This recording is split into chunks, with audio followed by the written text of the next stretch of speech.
l'énorme épine dans le pied, c'est Trump, quoi, parce que depuis qu'il est arrivé, ils peuvent plus manœuvrer tranquillement. Le président des États-Unis n'était jamais élu. Il était désigné par cette classe, on en désignait 2, et on disait aux gens, vous allez voter pour celui-là.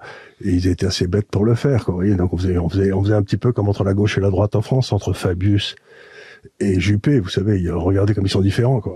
Pas vraiment, non. Donc, vous ameniez toujours les mêmes, et c'était toujours la même politique, comme on a en Europe. Et donc il y avait une structure de pouvoir qui était profondément dangereuse aux États-Unis quand d'accord. Quand le mur de Berlin est tombé. Ça fait un peu penser à Locke qui disait qu'il faut contrôler ce monstre qu'est l'État, mais c'est un petit peu la même logique. C'est-à-dire on a créé un monstre. On a créé un monstre, mais là on l'a créé, il est resté et il a eu cette énorme astuce de ne pas se montrer. Si vous voulez, c'est que quand le mur de Berlin est tombé, toutes ces structures de pouvoir sont restées en place. Ils n'ont pas bougé pendant quelque temps. Puis ensuite, ils ont commencé à réattaquer à droite et à gauche pour recréer les conditions du conflit. Parce que ces gens-là ne peuvent pas vivre s'il n'y a pas une guerre. D'accord. Oui, d'ailleurs, ça pose une question sur, justement, vous pourrez répondre sur la question libérale là-dessus. C'est qu'il y a des comment dire, des environnements où on peut se dire qu'il y a un intérêt mauvais pour gagner de l'argent à faire, par exemple, l'industrie militaire a un intérêt à la guerre. L'industrie pharmaceutique a un intérêt à la maladie. Oui. Donc, ou à la Sécu. Oui. Ou à la Sécu, que les machins soient remboursés. Voilà.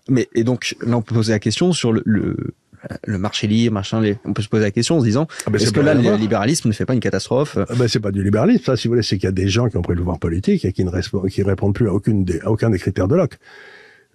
C'est-à-dire qu'on n'est pas égal devant la loi, comme je le vois très bien en ce moment, puisqu'on m'a classé à l'extrême droite, j'ai rien demandé à personne, moi.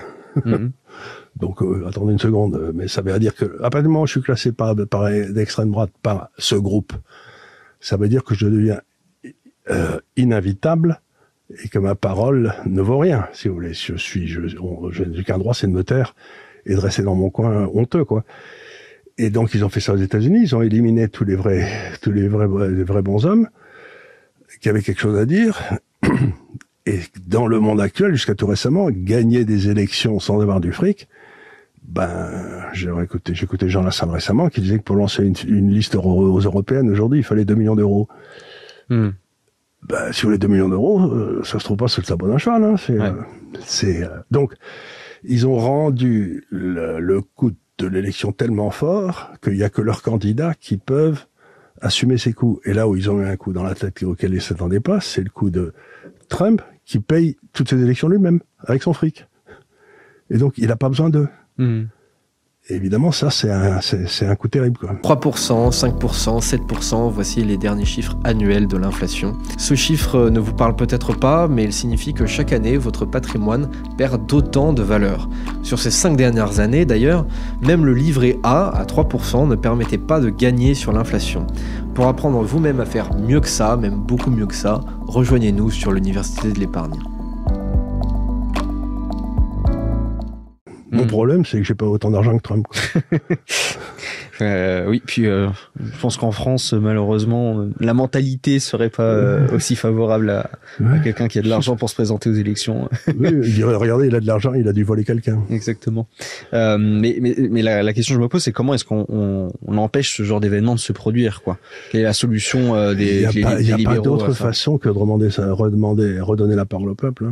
Hein. Puisqu'ils ont capturé le système électoral, il faut soit qu'on élise un type qui va changer le système électoral et qui va se débarrasser de ces gars-là. Et ces gens-là ne peuvent pas survivre s'ils ne prennent pas le contrôle du ministère de la Justice. C'est-à-dire que le gros travail de ces gars-là, c'est de prendre le contrôle des cours en mettant des gens à eux, comme on le voit bien au Conseil d'État aujourd'hui, où il n'y a que des crapules qui sont maintenant qui prennent des décisions, qui font partie de ce groupe. Et donc, à ce moment-là, vous portez plainte en disant, attendez, c'est pas juste. Mais ils disent, c'est comme c'est eux qui décident de ce qui est légal, pas de ce qui est légitime, mais de ce qui est légal. Vous vous retrouvez débouté à chaque fois, quoi. Donc, il faut repartir maintenant vers les jurys populaires. C'est-à-dire que le juge il instruit le jury populaire sur le droit, mais c'est le jury populaire qui prend les décisions. C'est pas le juge. Et c'est pour ça qu'ils ont été fous quand Trump est arrivé, c'est qu'il a nommé 3 ou 4 gars de droite à la Cour suprême. Et donc, ça bloque toute leur saloperie. Il leur en fait à mal. Oui, juste le fait de faire ça, heureusement. Oh, on a eu du pot, là. On a eu du pot, là. Ça a été vraiment un grand coup de pot, ça. Alors là, vraiment, ouais. je peux pas y croire tellement c'est beau. On a un peu abordé cette partie, on va dire un peu de liberté d'expression, cette logique-là. La liberté d'expression, c'est la liberté la plus importante parce que je sais plus qui disait que la quasi-totalité des révolutions en France avait commencé dans les cafés. Vous savez, c'est que les gens se réunissaient dans les cafés et puis ils gueulaient. 1830, 1848, les étudiants, ils allaient à la Polytechnique, ils allaient siéger le roi, je sais pas où il était à l'époque. Et donc, aujourd'hui, il n'y a plus de café. Et ils avaient pris le contrôle des nouveaux cafés, c'est-à-dire la télévision, les radios et tous ces trucs-là. Et puis, pas de pot.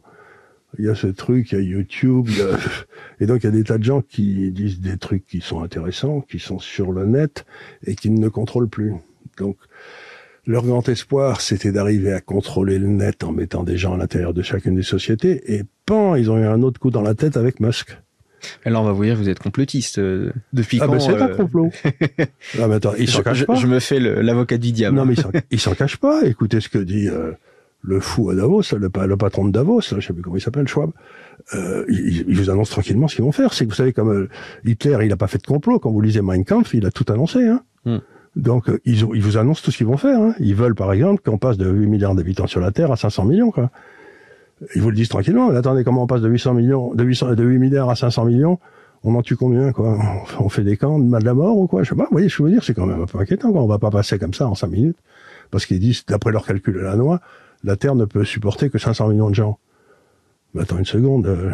La première des choses dont il faudrait faire, c'est se débarrasser d'eux, hein. Ils peuvent y aller en premier, oui. Allez-y, mais l'euthanasie, c'est pour vous. Hein. Si vous trouvez que la vie sur Terre est trop difficile, allez-y, tenez une pilule, là, je vous la donne, et vous vous occupez de vous-même. Hein.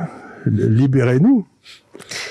D'ailleurs, pour aller dans votre sens sur Twitter, Musk avait révélé, quand il avait racheté le fait qu'il y ait les Twitter Files, donc vous savez que le FBI avait son mot à dire. Et il avait des bureaux à l'intérieur. Il avait des bureaux à l'intérieur et il envoyait des mecs, des mails à tout le monde en disant alors celui-là vous le prenez plus, vous l'écoutez plus, vous lui faites sauter son compte, etc. Donc le FBI dirigeait. Et ce qui est marrant, c'est que Musk a viré 90% du personnel de Twitter et que ça marche très bien, merci. Donc il y avait 90% de faux boulots qui étaient tous de gauche, hein. Parce que le faux boulot va avec la gauche.